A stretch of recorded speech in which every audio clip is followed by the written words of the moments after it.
Et salut les artistes, ça faisait un petit moment que je ne vous avais pas proposé une vidéo en format long et en plus un tutoriel.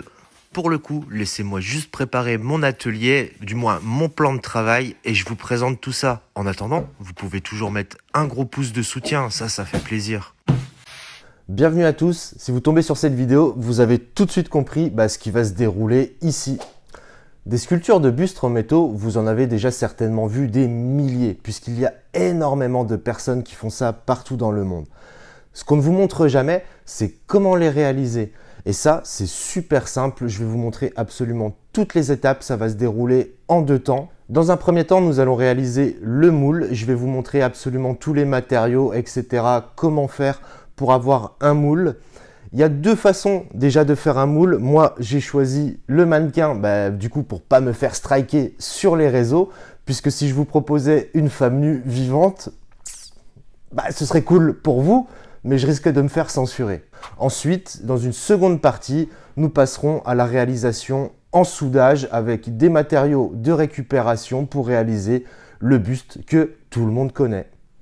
Pour démarrer un moulage, vous n'aurez pas besoin de beaucoup de matériel. Il faudra simplement une paire de ciseaux, de la bandelette de plâtre et un seau d'eau. Ma préférence, elle va aux bandelettes pré-plâtrées. Si je vous les conseille, c'est par simplicité d'utilisation. C'est beaucoup plus facile à lisser qu'en appliquant du plâtre directement. La couleur importe peu. Ici, elles sont violettes car elles sont de la marque Navaris, mais cela peut être aussi bien jaune que blanc, voire encore d'autres couleurs. L'application est vraiment très simple. Après les avoir pré-découpés, il vous suffit de les rouler légèrement, de les tremper dans l'eau, une immersion rapide simplement pour humidifier le plâtre, pour enfin presser fortement la bandelette humidifiée afin de supprimer l'excédent d'eau. Ne restera qu'à la déplier et l'appliquer sur le mannequin. Vos doigts étant encore humides, il ne vous reste plus qu'à frotter la bandelette afin de lisser complètement le plâtre et les fibres de la bandelette.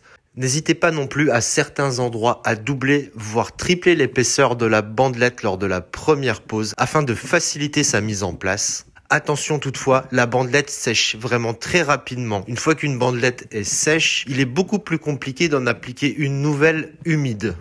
Pour obtenir ce résultat, il m'aura fallu à peu près 7 bandes. Moi, c'est ça, 7.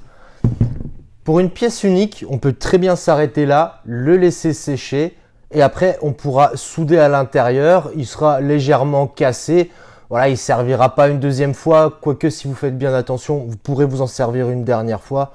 Mais voilà, ici, on est sur un moule à usage unique.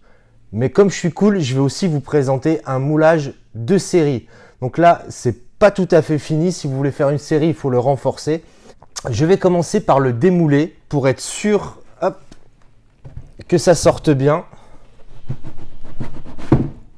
Bon, ça sort, hop. Si je fais ça, c'est pour contrôler les défauts. Donc j'ai quelques petits défauts, mais rien de grave. Donc ce que je vais faire maintenant, je vais remettre en place le mannequin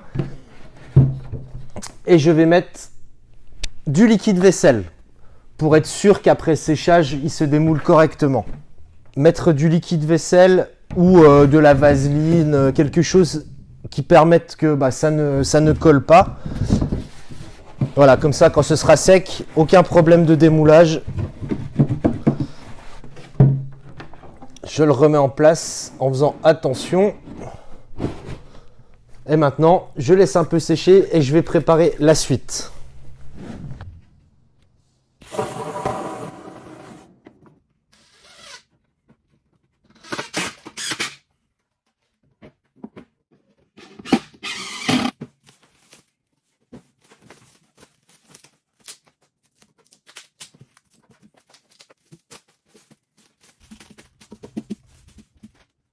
Maintenant, il est temps de préparer mon plâtre. Du moins, pas du plâtre traditionnel. J'utilise de la colle du doublage, aussi appelée MAP, qui est beaucoup plus solide que du plâtre normal. Une fois sec, c'est dur comme la roche. Et ça colle aussi très très bien. Une fois prêt, il suffit de le verser au fond du moule et d'y appliquer le buste.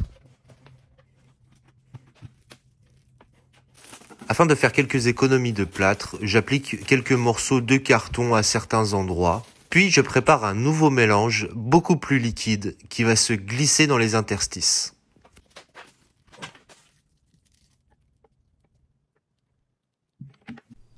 Comme vous pouvez le voir, j'ai décidé de faire une espèce de ballotine. Ça me permet de réduire la quantité de colle de doublage à certains endroits. Maintenant, je vais laisser correctement sécher 24 heures. Comme vous avez pu le voir, la deuxième couche était très liquide, donc ça va mettre un petit peu de temps à sécher. Demain, normalement, ça aura déjà bien durci. Je pourrai démouler tout ça. Et ensuite, je pourrai travailler sur les hauteurs puisque j'ai pas comblé jusqu'en haut.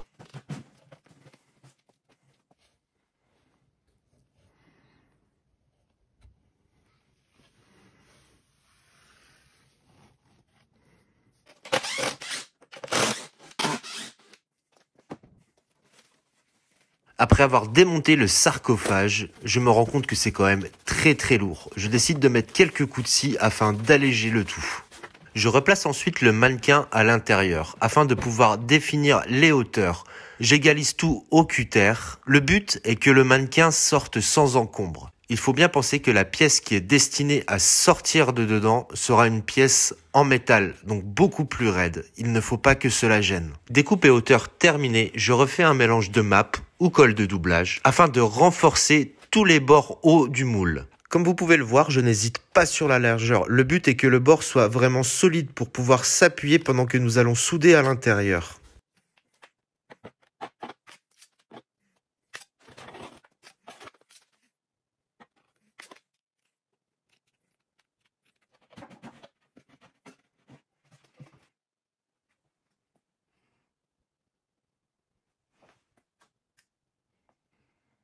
À ce stade, le moule est totalement terminé. Il va quand même nécessiter plusieurs jours de séchage vu la quantité de plâtre qui a été mise. Le temps de séchage, il dépend de plein de facteurs, dont la température, l'humidité, etc. C'est des choses que je maîtrise pas spécialement. Je vais le laisser sécher une bonne grosse semaine et normalement, ça devrait être bon pour l'utilisation. J'aurai juste à lui appliquer un petit coup de ponçage histoire de le lisser un petit peu et il sera temps de passer à la soudure qui fera l'objet de la prochaine vidéo. Pour tous ceux qui sont restés jusqu'à ce moment de la vidéo, je vais vous dire un grand merci et encore plus si tu t'es abonné. Et pour finir, je vous dis ciao et à la prochaine vidéo.